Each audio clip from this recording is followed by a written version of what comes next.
Anos 50, era um menino, tinha 6 anos nesta fotografia, creio que 6 anos, não é? O irmão mais velho tinha já 10 ou 11, porque ele difere de mim 4 anos e meio, bem engravatados, uma fotografia onde parece que estou a olhar para o futuro. E, enfim, esse futuro já se corporiza mais de 70 anos depois de ter tirado esta fotografia.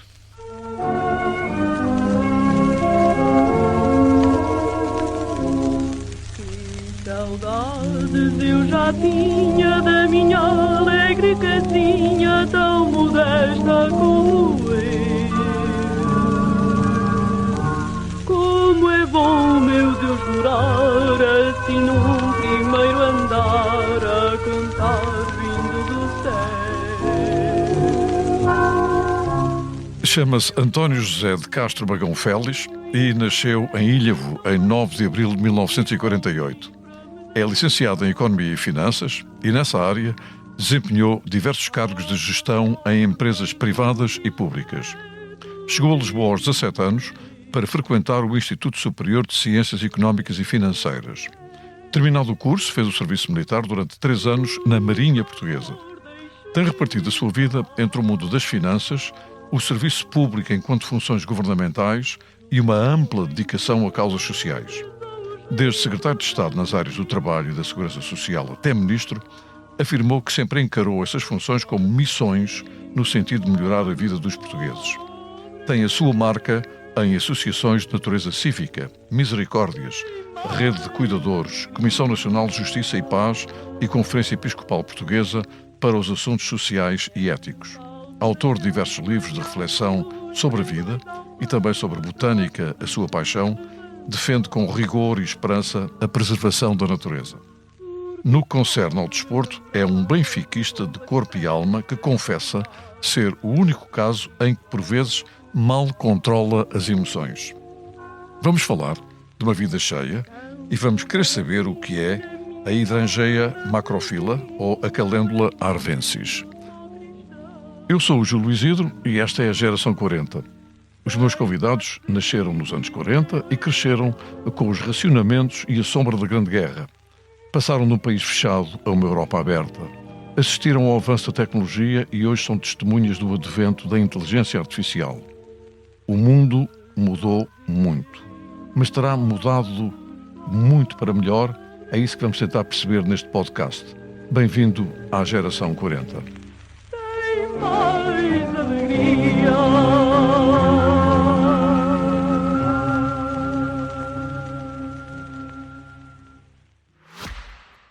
O Expresso tem uma nova subscrição que lhe dá acesso completo ao The New York Times, com atualidade, jogos, culinária e muito mais. E ainda aos conteúdos exclusivos da SIC Notícias, incluindo o Direto Vertical, a nova e inovadora emissão que se adapta ao seu smartphone. Subscreva em expresso.pt/digital. Expresso. Liberdade para pensar.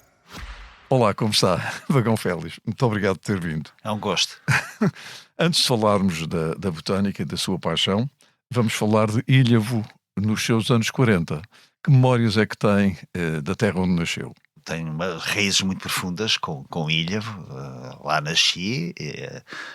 Ilhavo está a 5 km de Aveiro. Agora já não está, estão ligados, não é? Mas na altura estava e fiz os 7 anos do liceu no Liceu Nacional de Aveiro. Os meus pais eram de Ilhavo, em Ilhavo nasci e nasceram os meus irmãos, o mais velho e o mais novo.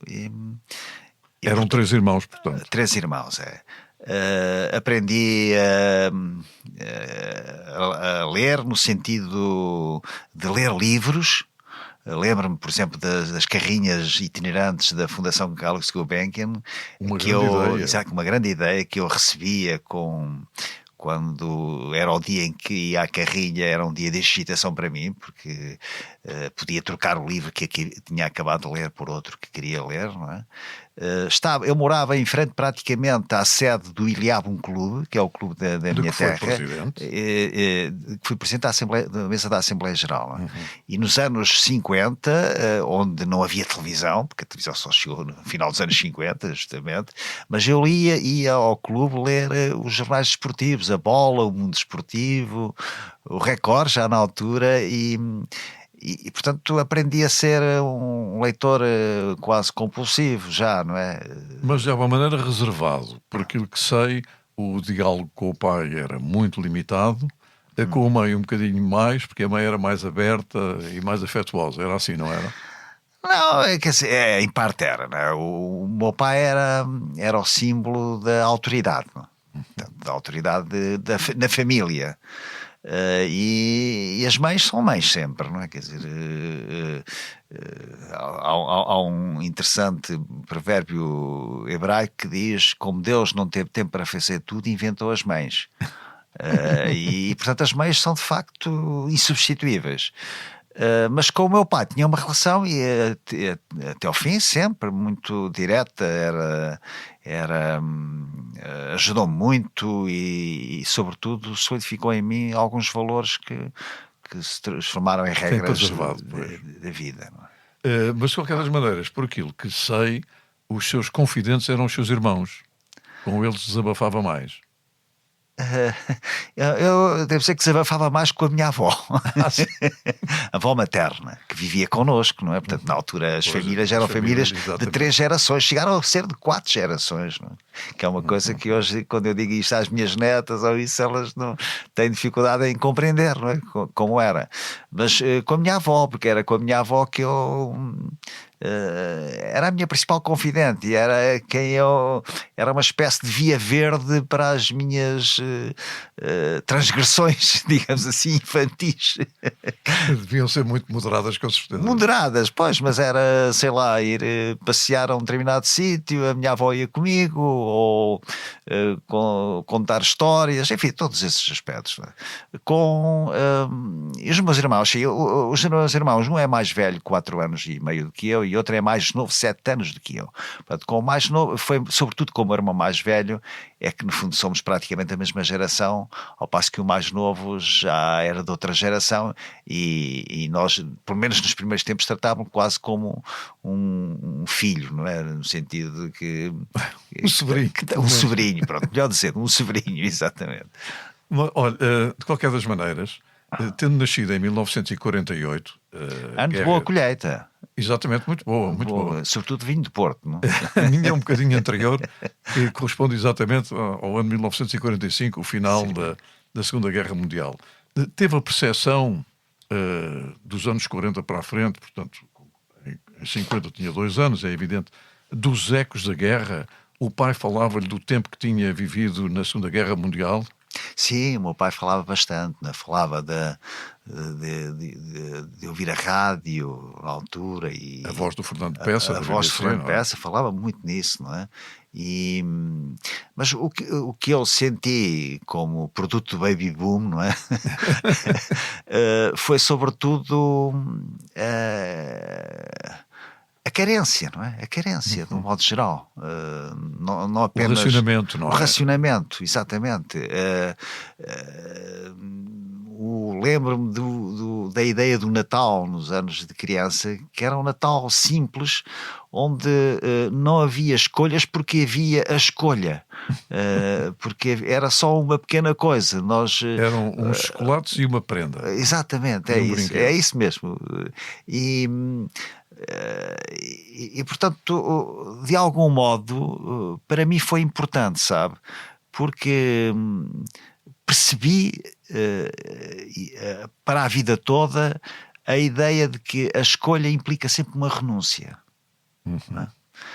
Que é uma coisa que hoje as crianças atuais têm dificuldade, não vivem em contextos em que acham que podem escolher tudo, não é? Ou então têm tudo no Natal, têm 10 brinquedos e não dão valor nenhum. E destroem 9 e ficam só com um, não é? Normalmente o que é menos mais dispendioso, mais barato, não é? Portanto, essa ideia digamos, da austeridade no sentido ético do termo, não é? No sentido ético, a poupança, o valor das coisas. O valor das coisas, não deitar nada fora, tudo era utilizável e aproveitável, não é? Acho que foi um elemento que ficou para mim muito, muito marcado no meu caráter. Eu penso que isso atingiu toda essa geração, que é a minha também, e sobretudo porque, de alguma maneira, nos fez viver se é que não nos alienássemos com o tempo, viver com a ideia de que devíamos preservar o que tínhamos. Absolutamente, absolutamente. Eu, aliás, fui vítima, entre aspas, disso, não é? Porque eu, como era mais novo, 4 anos e meio do que o meu irmão, acabava era por... um herdeiro. Era um herdeiro da indumentária dele, não é? E sei bem que era mesmo assim, não é? Tudo. Lembra-me, não sei se com o Júlio aconteceu isso, não é? Quer dizer... Os sapatos tinham os protetores. Os protetores. Sim. Quer dizer, eu lembro que a jogar futebol miúdo com os sapatos com os protetores, havia situações em que até davam faísca, não é? Era exatamente quando batiam na pedra. Quando batiam na pedra. Ora, a ideia dos protetores nos sapatos é uma ideia de aproveitamento gastar o ao limite. Protetor, exatamente, e ficar a sola, não é? E ficar a sola, não é? E virar a camisa, virar a camisa também. Pois. Ora bem, enquanto economista, eu vou dar aqui um grande salto no tempo, mas esta conversa é assim. Enquanto economista, isso ficou de alguma maneira moldado também na sua vida. A economia também é isso. A economia... E as finanças, obviamente. A economia existe porque os fins suplantam os meios e, portanto, digamos, as necessidades são sempre superiores aos meios que nós temos e, portanto, é esse desajustamento é que gera a economia. Os economistas existem porque há insuficiência, há carência, há menos do que aquilo que se quer ter, não é? Aliás, a palavra economia, por sua vez, é oikos nomos, é a administração da casa, é o que quer dizer economia. Não é? E, portanto, pelo menos estes 2 princípios eu já tinha inculcado na minha consciência quando resolvi ir para a economia e finanças. Sim. Mas disse também, e eu sublinho, a felicidade é ter menos. Isto hoje em dia, na sociedade em que nós vivemos, uma sociedade de hiperconsumo, de usar e deitar fora, de irmos comprar um frigorífico e dizer este frigorífico vai durar 7 anos, não pode durar mais do que isso. Isto significa qualquer coisa. A felicidade é ter menos. De que maneira? Esta frase é sua. É minha. De que maneira é que explica esta ideia de felicidade? Permita-me que comece por o contrário, não é? Hoje vivemos numa sociedade em que, além do PIB, do Produto Interno Bruto a preços de mercado, temos a felicidade nacional bruta a preços de mercado. Não é? Não vivemos apenas a economia de mercado, que é o que vivemos, mas a própria sociedade transformou-se numa sociedade de mercado. Exato. Em que o ter esmaga o ser. Não é? Exato. A ideia do ter esmaga a ideia do ser. Eu acho que o ter nunca pôs as pessoas felizes. Eu costumo dizer até na brincadeira que quanto mais tem, mais infeliz se é. Aliás, diz isso, a infelicidade é querer ter cada vez mais. Exatamente, é. Uma coisa é a pessoa ter os bens necessários para ter uma vida tranquila, ajustada, etc. Outra é fazer do ter uma ditadura de vida, não é? Era nesse sentido que eu empreguei essas expressões. Hoje... Eu há bocado estava a falar no frigorífico com 9 anos ou 7 ou isso. Aliás, inventou-se uma expressão que é um eufemismo, uma expressão quase politicamente correta. Hoje, ainda há dias me aconteceu, não é? O meu frigorífico demorou 31 anos, portanto não foi mal, não foi mal. É de outro tempo. E o mês passado tivemos que trocar, e então eu e a minha mulher fomos para comprar um novo frigorífico, mas portanto queremos igual a este.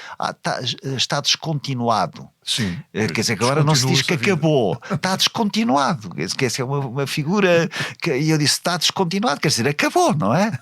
Pois, pronto, ninguém descontinuado, que não vale a pena. Pode criar esperanças infundadas no comprador, não? E de facto, hoje, repara bem, hoje vivemos numa sociedade de hiperbolização do verbo ter. Porque, que aliás tem outro verbo, que é trocar, não é? Estamos sempre a trocar coisas. Exato. Isso gera um mal-estar, não é? Pelo menos a mim gera. Quer dizer, tenho eu assim acho. eu quero estar em paz de espírito, não é? É como aquelas coisas quando se compram. Eu nunca li as instruções de nada. Fico em stress quando começo a ler umas instruções. Primeiro não percebo nada, não é? Quer dizer, e depois, mas para quê? Eu quando comprar uma máquina de lavar, eu e a minha mulher dizemos: olha, que tenha menos botões. Mas é mesmo, primeiro variam menos. Pois. E depois para que é que é como nos automóveis, aquelas muitas coisas, mas para quê? Olha, aconteceu ontem uma situação que lhe vou contar. Eu troquei agora de carro, não é? Porque uma das minhas filhas, que enfim não tem dinheiro para comprar um carro novo, disse: ó pai, fica com o teu. E se estiveres de acordo e compra um novo para ti. É como, em princípio será o meu último da minha vida, tudo bem, eu comprei e até vou levantar amanhã, não é? E este fim de semana foi lá a minha filha e o meu genro e as minhas netas para levarem o carro, não é? E o meu genro começou a ver à volta do carro e tal, este botão é para aí, e descobriu 2 botões que eu em 11 anos da vida do carro nunca tinha descoberto. Portanto, as chamadas mais aplicações. Quer dizer, os carros hoje em dia têm aplicações demais, não é? Demais. Prestam serviço demais. Exatamente, mas depois custam dinheiro, não é? Pois, claro. É como o telemóvel, que vagamente faz chamadas telefónicas, não é? Exatamente. Tudo o resto. Tudo o resto. É o que é importante para algumas pessoas. Mas, de qualquer forma, também acho que gostava que me explicasse e que nos explicasse porque é que diz que a pobreza é um valor. E nós vivemos num país em que temos 2 milhões de pessoas no limiar de pobreza. Sim. O que é a pobreza ser um valor? É um estímulo também? Não, não é entendida a pobreza no sentido material do termo. Eu disse essa frase baseando num grande eticista e filósofo, Emmanuel Levinas, ou Levinas, porque ele era lituano e depois naturalizou-se francês, que defendeu a ética do rosto. Era assim que ele chamava. A ética do rosto é a ética em que nós somos sem disfarce. Somos nus. Somos a verdade do que. E ele dizia, e a ética do rosto é a ética da criança. Estamos em estado quimicamente puro. Estado quimicamente puro. Aqui ele chamava a pobreza essencial. A expressão é a pobreza essencial. É nesse sentido que eu gosto da pobreza. Isto é, retirarmos todas as adiposidades que nós temos de contexto, de disfarce, às vezes de hipocrisia e tudo isso. É nesse sentido que eu utilizei a expressão pobreza. Quer dizer, eu tento ser para mim próprio o mais pobre possível. Ou seja, o mais decifrável possível, o mais simples possível, que o meu rosto, que os meus olhos traduzam a minha pobreza essencial, que é a minha verdade. É nesse sentido que eu usei a expressão. A religião teve e tem uma grande importância Sim. para si, logo desde miúdo, para além de ler os livros que vinham da carrinha da Gulbenkian, frequentava a igreja com muita frequência e tem marcado também a sua vida. E diz mais, diz que a doutrina social da Igreja é suficiente, ou seria suficiente, para nós vivermos uma vida melhor. Sem dúvida. Porque a doutrina social da Igreja baseia-se, desde a Rerum Novarum, em 1893, de Leão XIII, que aliás este é o Leão XIV, não é por acaso, não é? Porque tem a ver com a doutrina social da Igreja, mas dizia eu, baseia-se em alguns princípios. O primeiro princípio é o da dignidade e centralidade da pessoa humana. Isto é, a pessoa humana não pode ser um instrumento, não pode ser um meio, tem que ser um fim em si mesmo, tem que ser o sujeito e não o objeto das ações. Em segundo lugar, a opção preferencial pelos últimos. Os últimos da escala, que são os pobres do ter, de não ter, aliás, hoje em dia os pobres das relações, as pessoas, a solidão, o isolamento, etc. E em terceiro lugar, repare bem um princípio notável que é como é que a expressão da doutrina social da Igreja é, não me lembro agora da expressão, mas é os bens em última análise pertencem a todos. Ou seja, dito de outra maneira, sobre qualquer bem, mesmo privado, incide o que a doutrina social da Igreja chama a hipoteca social. Isto é, tem uma função para além do seu proprietário. Vamos supor que eu tenho uma quinta com uma série de hectares incultos, sem ser-lhes dada à cultura, sem serem produtivos. Eles são meus, mas eu tenho sobre eles a hipoteca social, ou eles têm sobre mim a hipoteca social de serem dados à produção. Vamos supor que eu tenho uma grande coleção de Picasso. Eu não a posso destruir, mesmo sendo minha, não é? Porque é um bem universal.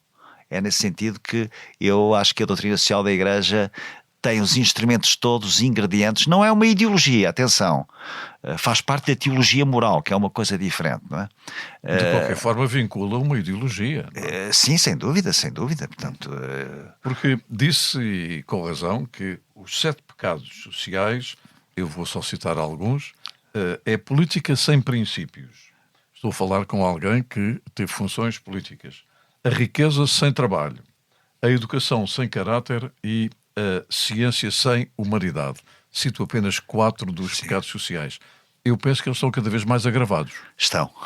Esses, aliás, são os pecados sociais referidos por Gandhi. Exatamente. Em 1947, olha, um ano antes, ou 46, 2 anos antes de nascer, praticamente, quando o Júlio nasceu. Já o Gandhi ia dizer isso. Já o Gandhi dizia isso. Repare bem, política sem princípios, eu acho que está pior agora. Comércio sem moral, enfim, não é preciso dizer mais É o nada. caos. Ciência sem humanidade, as questões que hoje se colocam ao nível da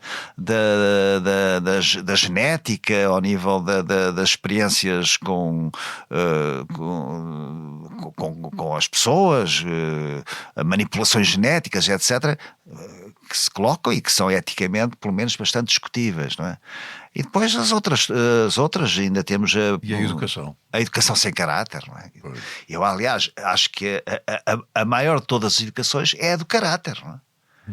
Eu prefiro um analfabeto com caráter do que um catedrático sem caráter. Como pessoa. Aliás, uma das razões porque eu gosto de estar, passo parte do meu tempo no Alentejo, não é? Numa aldeia, é porque lá as pessoas até... Há 2 primeiras que até são analfabetas, mas já me ensinaram tantas coisas. É a tal pobreza do rosto. É a tal pobreza de rosto, mas já me ensinaram tantas coisas simples que eu, tendo à minha frente, ainda não tinha visto. Como Miguel Torga, aliás, dizia, não é? Uma pessoa... na cidade somos uma ficção entre ficções. Na aldeia somos uma criatura entre criaturas. Acho que traduz muito bem essa ideia. Não é? Ora bem, perante estes princípios, no princípio da sua vida, no pós-25 de Abril, era um homem de esquerda, tinha aderido à esquerda, votou no PS, considerou que o 25 de Abril tinha sido uma luz que tinha surgido nesta escuridão em que nós vivíamos, e esteve no 1º de Maio. Sim, estive.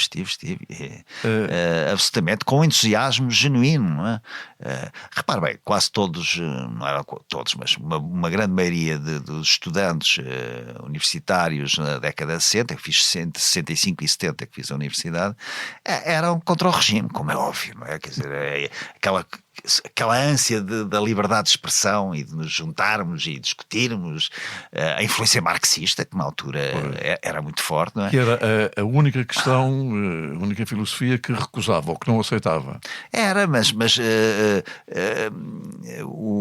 aquilo que não se conseguia obter era aquilo que mais se desejava. Nós não tínhamos livros, não é? Mas às vezes quando apanhávamos um livro que fora do tom que podíamos comprar era entusiasmante, não é? E depois dos 3 anos de tropa, no tempo da guerra, não é? Estive na Marinha, não é? Estive na Marinha, e portanto aí também a ideia natural era de oposição ao regime, ao Estado. O que é que se degradou aos seus olhos a esquerda para ter deixado de acompanhar, digamos? Não, repare, eu votei em 75, votei no Partido Socialista, não é?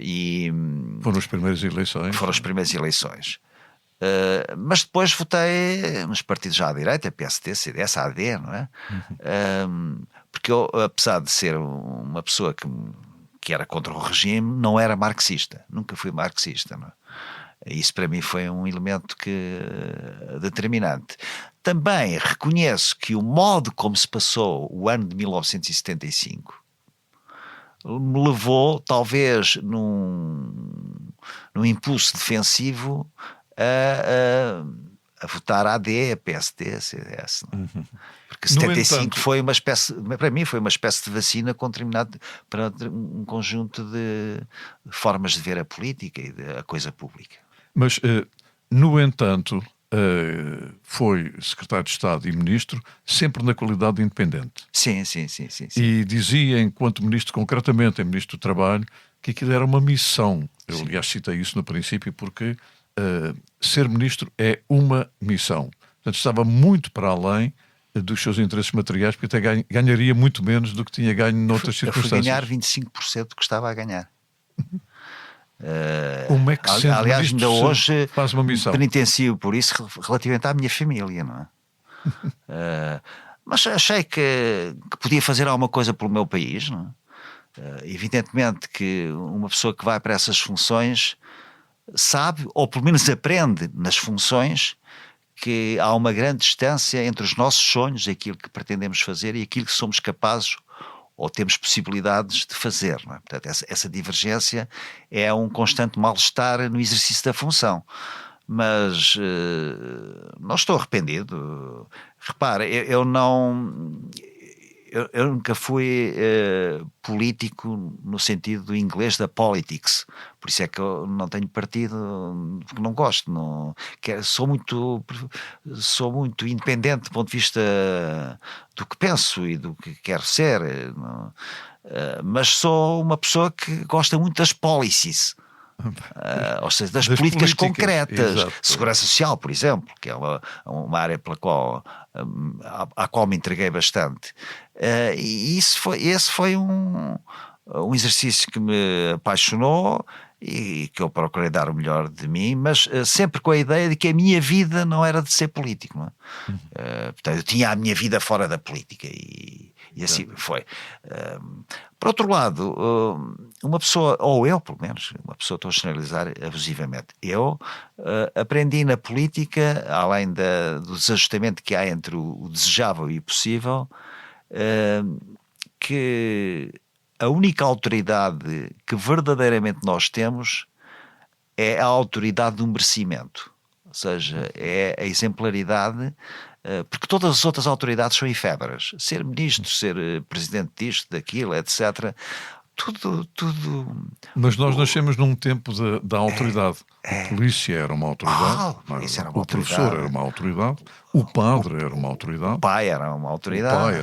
Logo. Sim. E houve essa enorme inversão, ou pelo menos o atenuamento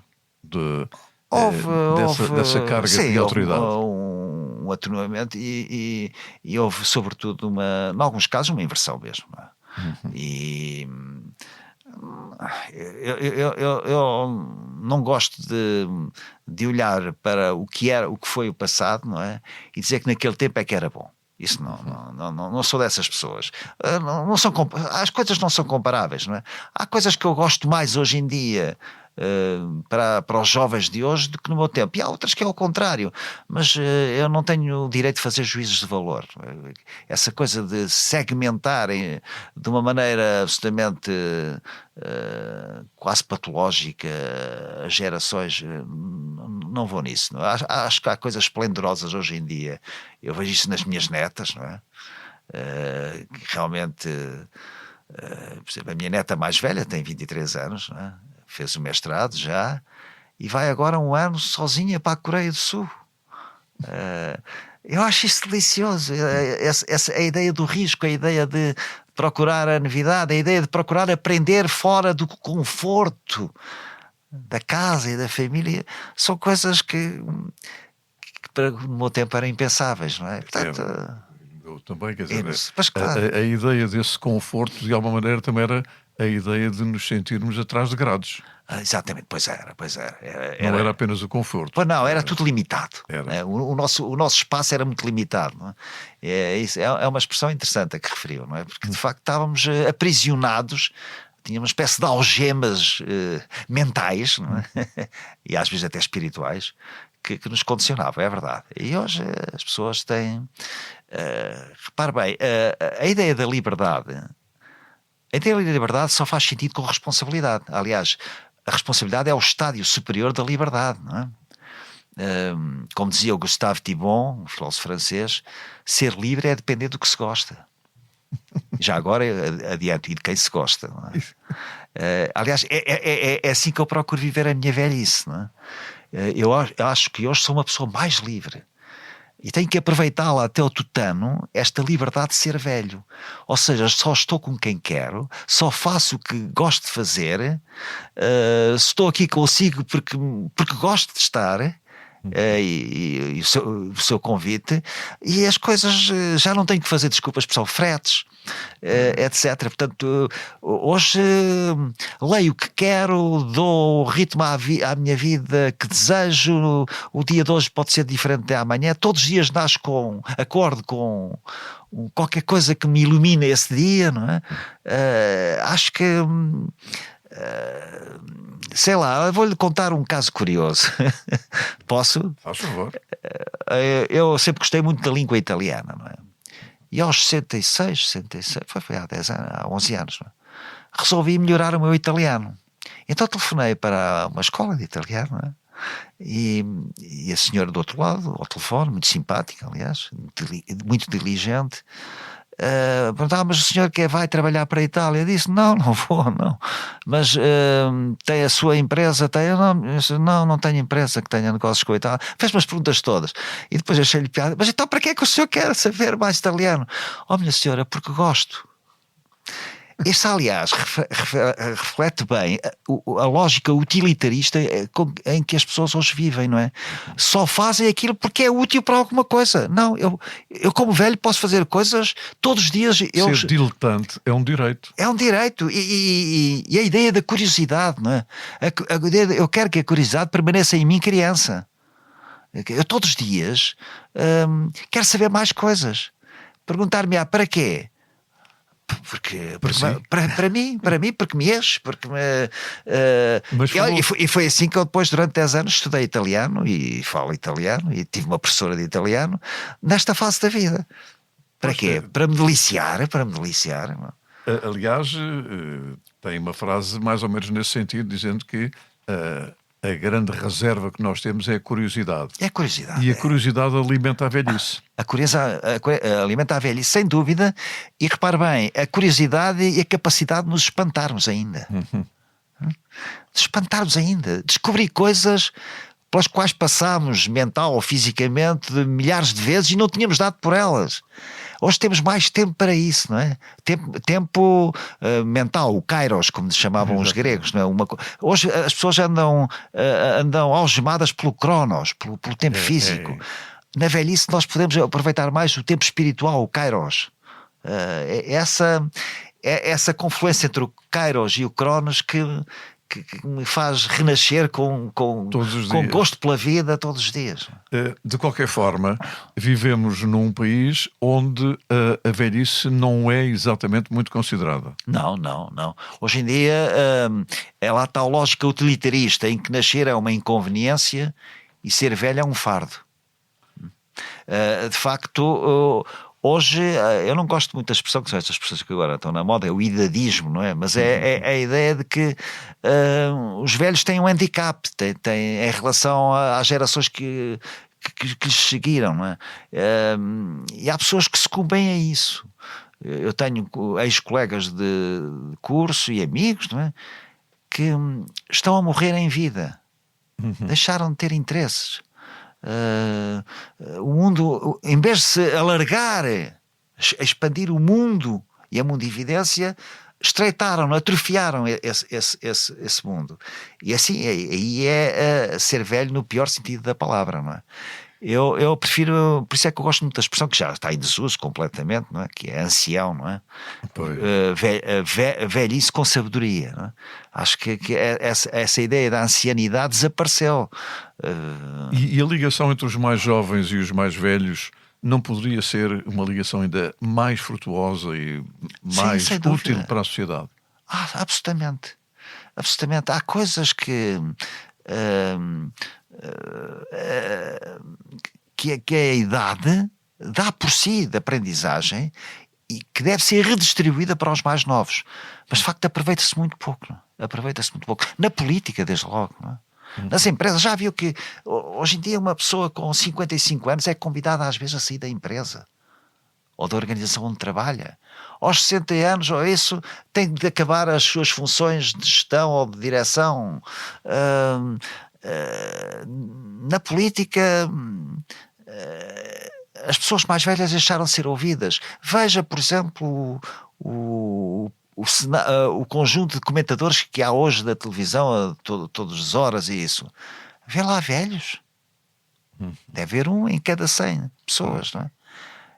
E se calhar essas pessoas davam muito mais, desde logo porque são mais independentes do ponto de vista material e do ponto de vista dos interesses.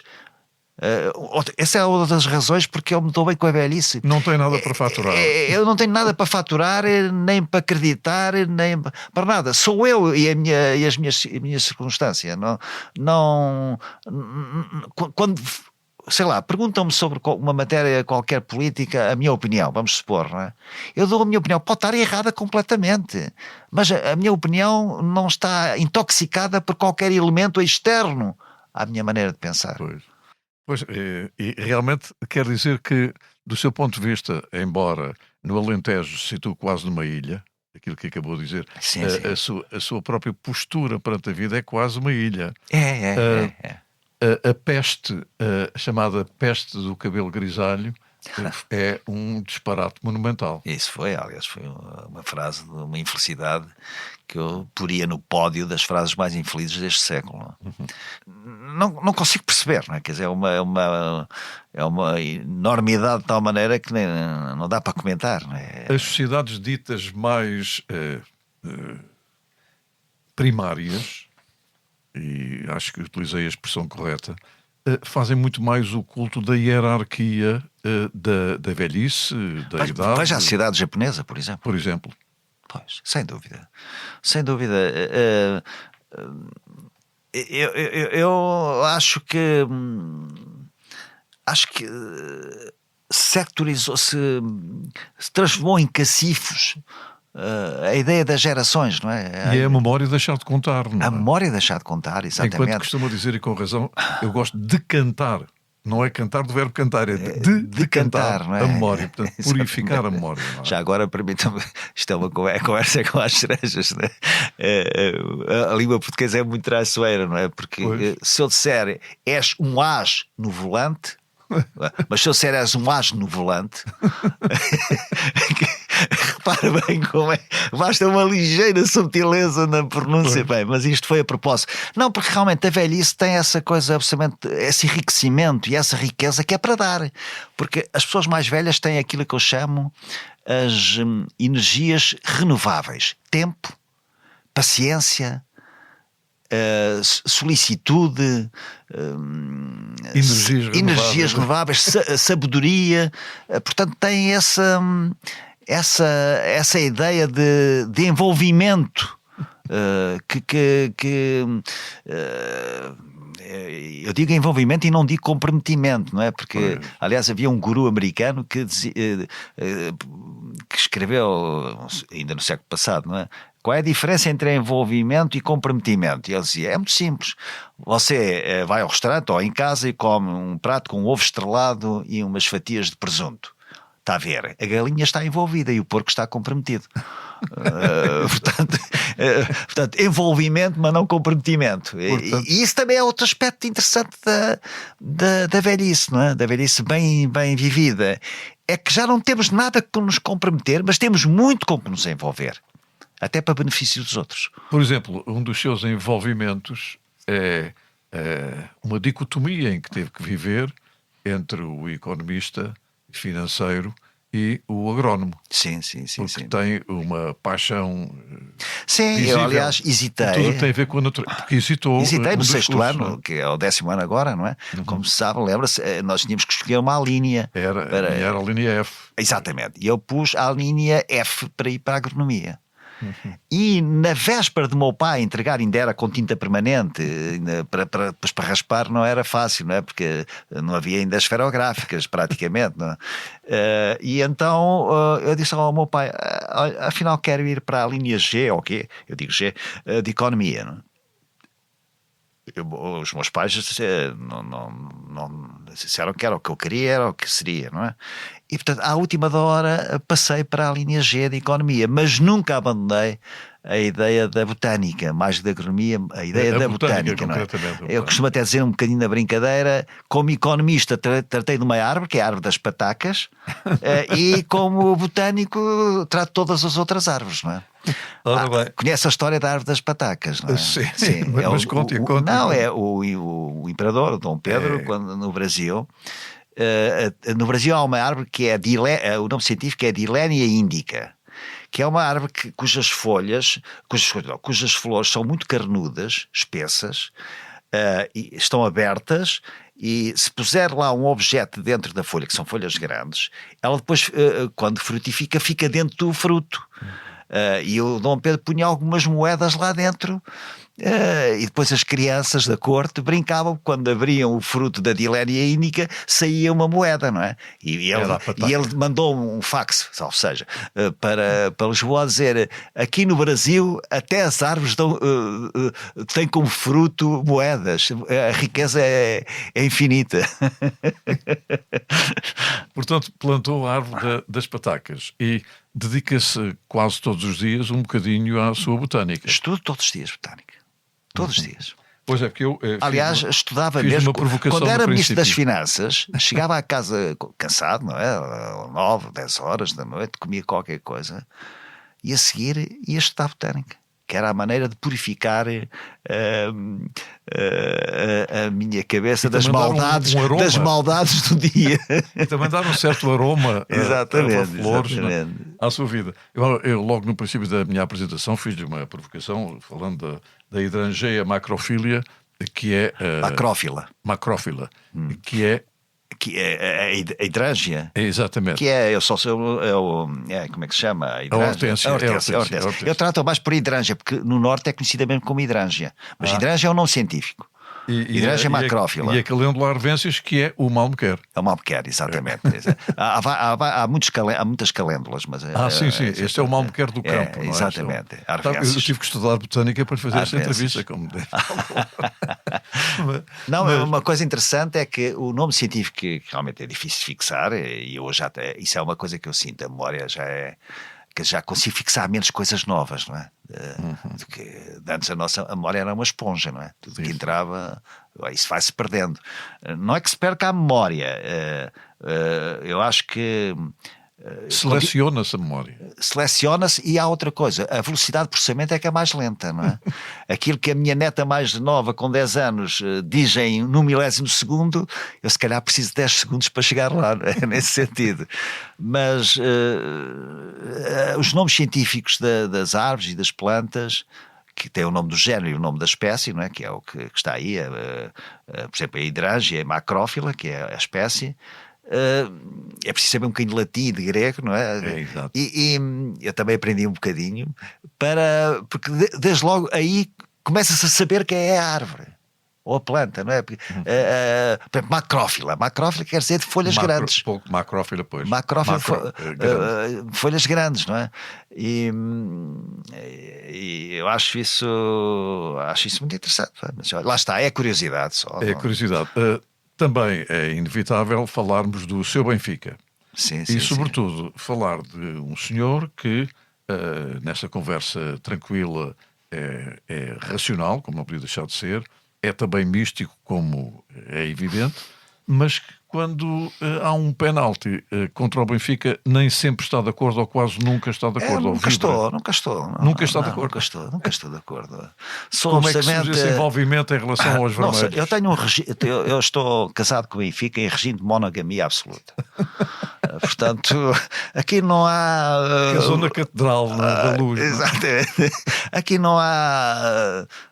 Eu tenho uma coisa boa no Benfica. Não maço ninguém com, sei lá, por exemplo, eu tenho um jarrequete de Sporting, por exemplo. E se o Sporting perde ou faz um mau resultado, eu não brinco com ele, não gosto de brincar, mas também não quero que façam isso comigo. Portanto, eu tenho a alegria ou a tristeza, se for a derrota, fica comigo, não é? Percebe? E depois vai-se evaporando, tomo uma coisa para dormir à noite, não é? Se o Benfica perder, é que tomo mesmo, não é? Para adormecer. E depois no dia seguinte de manhã já estou bem outra vez, não é? Mas tem tomado muitos comprimidos ultimamente? Sim, tenho tomado mais alguns. Tenho. Por isso é que reduzia a dose, era um comprimido para meio comprimido, para ver se não me vicio, não é? Mas neste momento não tem qualquer função no Benfica, embora tenha sido vice-presidente da Assembleia Geral. Sim, e fui candidato a presidente do Conselho Fiscal na lista que perdeu, não é? Que teve 35% dos votos. Mas, quer dizer, hoje já não tenho idade para estar eu sempre eu quero manter a pureza completa nesta monogamia com o Benfica, não é? É gostar do Benfica, quer dizer, o Benfica para mim é vitamina, é analgésico, é açúcar, é sal, é tudo, compreende?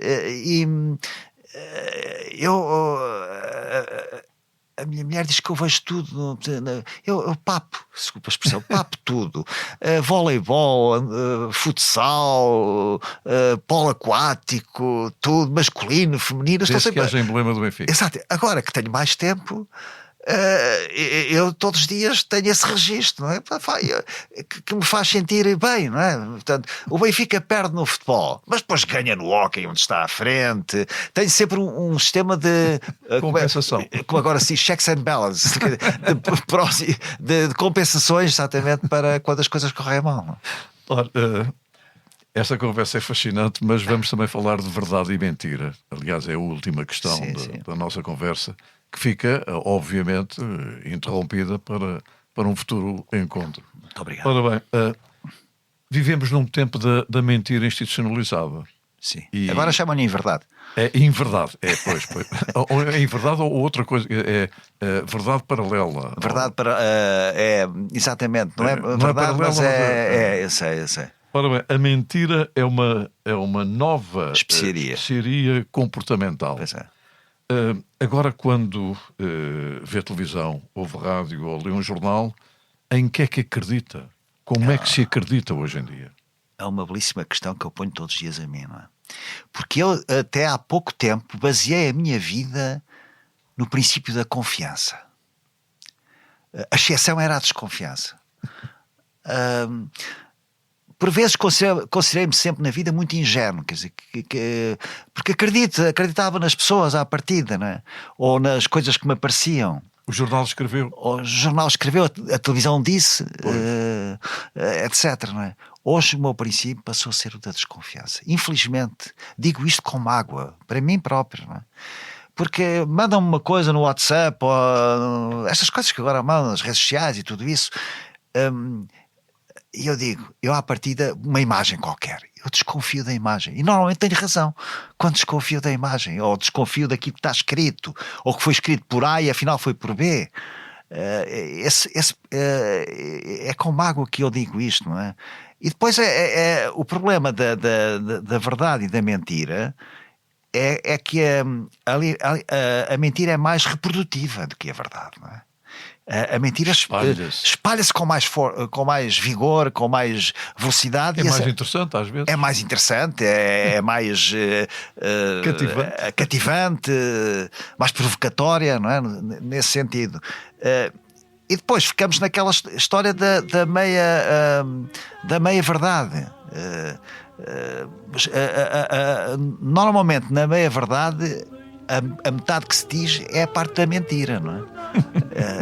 E portanto entramos numa amiba silenciosa, mas terrivelmente eficaz para aqueles que usam a mentira, mas muito perigosa para a sanidade e para a harmonia mínima exigível a uma sociedade.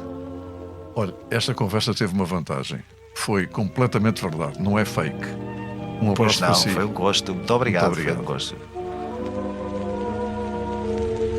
Mas quase sempre o lar dos